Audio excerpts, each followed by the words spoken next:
Winter Park Chamber of Commerce brings people and ideas together to strengthen our businesses and community. With more than 800 members, we often hear about the challenges of a multi-generational workforce, where boomers to Gen Z work side by side but don't always connect. Our goal is to bridge that divide and build connection by sharing their lived perspectives and values.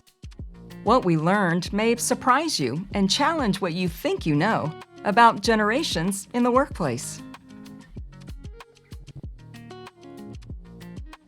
I'm Amy Wasserman. I'm Latanya Pelt. My name is Trish Teague. I am Jim Gorey. My name is Ben McCarney. And I am Gen X. Gen X does define how I go about things. It was life before the internet. Everything was imagination. We didn't have phones, or we didn't have the internet, or we didn't have things to look at, so we had to make up our own stuff. You made commitments and you followed through on those commitments. You worked hard every day. We had to learn to adapt to a lot of things, like we went from encyclopedias to the internet, typewriters to computers, and so we learned how to adapt. I think that when you're independent and you have the ability to make your own decisions and learn from your mistakes, that's one of the most important traits you can have. To describe the community and the home that I grew up in, vibrant community just outside of a college town, hardworking, very blue collar with a lot of factories. First of all, I'm the son of educators, so you made commitments and you followed through on those commitments. Growing up in the family, being the oldest one, having the most responsibility to take care of the younger ones. My parents didn't really leave us at home too long by ourselves,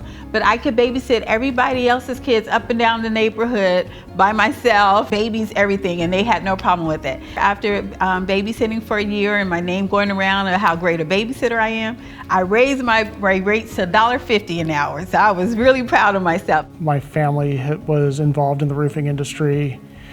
I'm actually the third generation in the business, so I've always been around it. Well, my parents believed in work is that you didn't stop. It's a work ethic, you just kept going.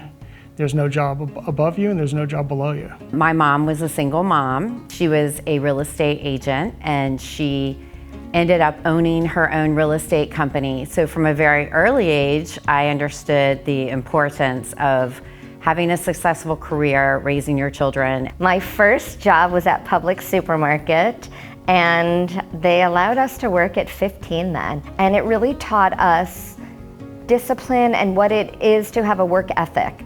It was truly about the client, and that has set my expectations and my work ethic that what I do now is truly about the clients. I was 15, and my family owned a roofing distribution company at the time. I think it was my grandfather put a push broom in my hand and told me to sweep the warehouse. And then I was on a delivery truck, loading roofs and being a part of the industry. My first job was right away when I was 14 years old. Couldn't wait to get in the workplace. It was at Meyer grocery store, bagging groceries, getting carts when it was 10 degrees outside, snowing, and you just had to do it. I'm a personal concierge, executive household and lifestyle management. So I do everything from working with contractors if someone's doing a renovation so that they don't have to get 50 different calls, pretty much anything. So when people say to themselves, you know what, I have so much to do and I don't have time if I just had a clone. Hi, I'm your clone. I was on the dance team in high school, and that was also a different discipline. And it made me kind of want to perform for people, and the performance is in the form of work. So right now when I have clients, I want to perform in a way that, look what I can do, I'm going to do it, and you're going to be happy with the results because you don't have to worry about it. When I came out of college in '92 and went into financial services and then banking, I was one of the only women that did what I was doing in the banking world, which was relationship management and private banking. My mom died when she was 46 and I was 21, so I haven't really thought about how my career has mirrored hers, but I guess it has in a lot of ways. In my career as in the hospitality industry, I have to be very independent from a standpoint of when I moved to Orlando, I lived in 7 cities in 10 years. And it was always readjusting to a new city, a new culture, from the East Coast to the West Coast to Southern to Midwest. It made me kind of that scrappy, resilient, trying to make sure that I could fit in from that aspect of it and I could find my way in every different city that I went to. Independence has given me, as a Gen X, the ability to know that I can do it because I figure it out on my own, and it's given me that confidence that you can do this. It might be a little challenging, but you work through it. There's going to be some good points and some bad points, but you learn from it. What does Gen X get blamed for? Probably being angry all the time. But I don't think, I say that jokingly. I think it's because we're independent thinkers. And we're not stuck on an Excel spreadsheet. We've already tried to figure it out ourselves, and we just go ahead and we make it happen in our own way. It doesn't necessarily conform to the generation before us or after us. You know, I think things that Gen X gets blamed for that maybe not fair is the fact of how hardworking we are, how straightforward thinking we are. The older generations knew we more like a shirt and tie, a suit jacket. The younger generations, a nice pair of jeans and a collared shirt. That was business attire to them. So I learned then that, okay, I have to show them what I'm talking about instead of just saying, because our languages are different. And we need to be adaptive to some of the younger generations and understand them a little bit more than we ever had to, we were ever taught to. What I appreciate about the younger generations is the fact that to them, they show that mental health is important. And it needs to be recognized and it needs to be supported.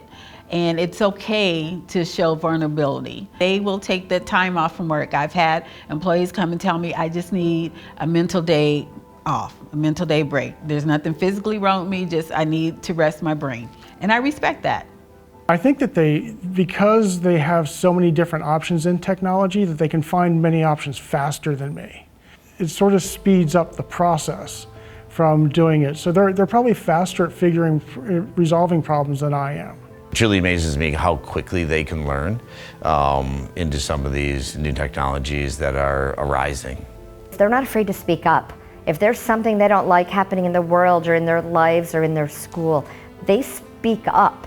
Not only are you speaking up, you're trying to make change happen, and change is happening. I think for the younger people that I meet, I really believe in giving back to the community, to people that are in my industry, and I would hope that they would know that they could come to me for advice or help on anything that they're working on, professionally or personally.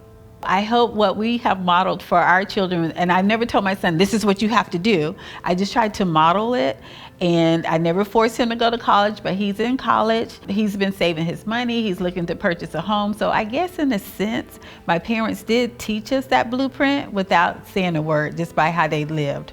There's some kids that just don't have the desire to go to college, but they have a great work ethic. And if they learn a trade, they can spend that 4 years on a roof, and that's their college education. And then that turns into them running their own business because they've learned it from the ground up. The only way that change comes is by doing it the right way and doing it in a way that people can hear it. You can be as loud as you want, but that doesn't mean people hear what you're saying. I think no matter how well you write your story of what you want your life to look like, it doesn't always turn out that way.